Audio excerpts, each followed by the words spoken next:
Hello everyone, I'm Faye Fox and welcome to this week's episode of Spring Hill Now. See how students are cleaning up around campus, learn about new classes for the fall 2023 semester, and events happening around Mobile. We'll also cover weather and what's happening in the world of Badger sports, all in this episode of Spring Hill Now. After a week long of campaigning, debates, and voting, SGA presidential candidates Daniel Hadley and Nate Ojeda continue to prepare for a second election after announcements were made that a runoff would be held between the two. Peyton Horkovy has the story. The Spring Hill College Student Government Association had officially declared a runoff election after voting results on March 25th revealed no paired president and vice president candidates received a required 50% of all votes. The runoff election will be held March 31st and is open and encouraged for all students to cast their votes. Presidential candidates Daniel Hadley and Nate Ojeda shared their own thoughts on the runoff election.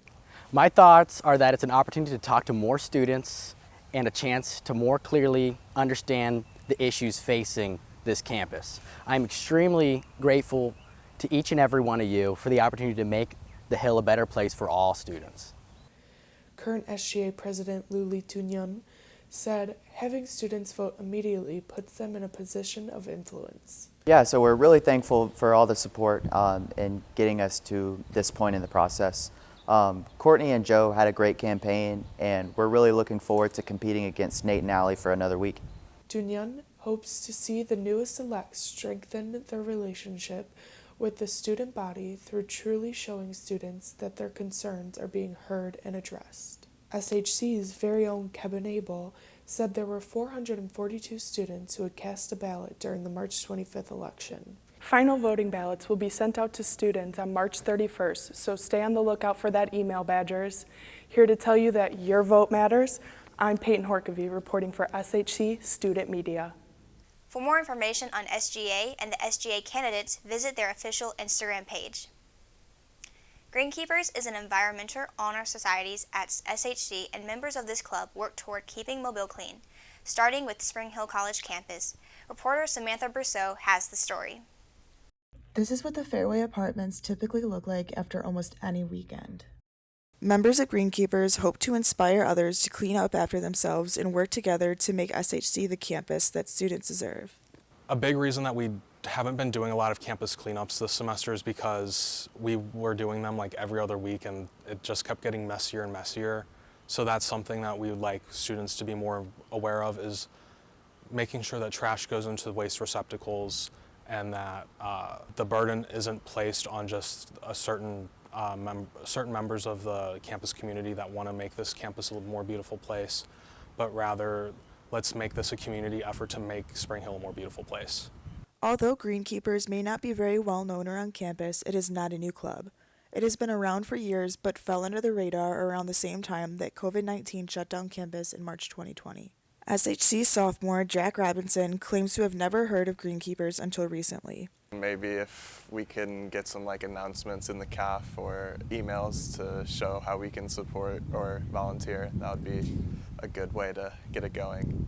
Stute plans to partner with SHC's Student Government Association in the future to increase involvement and productivity. All Spring Hill students are welcome to join Greenkeepers. The amount of time you dedicate to the club is completely up to you, but your participation is greatly appreciated.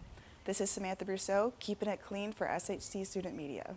For more information or to ask any questions regarding the club, contact Joseph Stute or visit Greenkeepers' Instagram.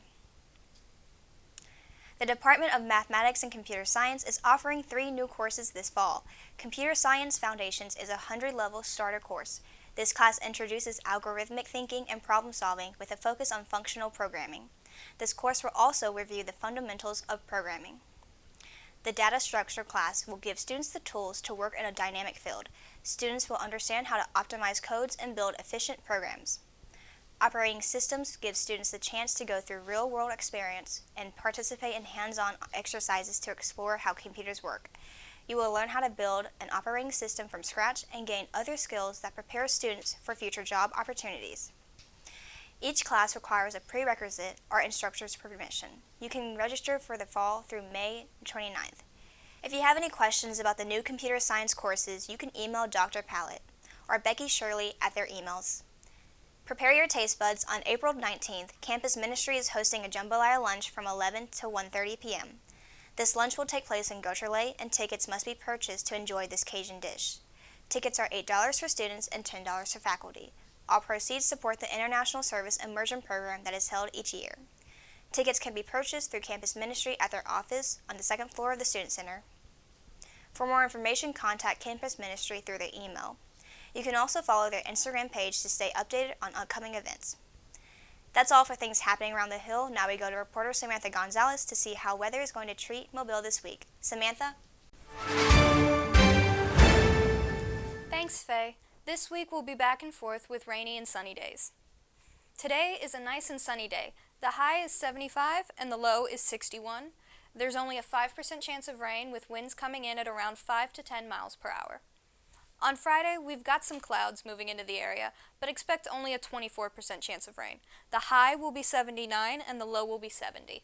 Winds will be coming in at around 10 to 15 miles per hour. Saturday, the rain will move its way back into our area. We've got a 61% chance of rain with possible thunderstorms. Temperatures move into the 80s with a high of 81 and a low of 60. Winds will be in at around 5 to 10 miles per hour. Let's take a closer look at our extended forecast. Looking ahead, the temperatures stay pretty warm, only going up to the 80s. The rain will also be bouncing back and forth for the rest of the week.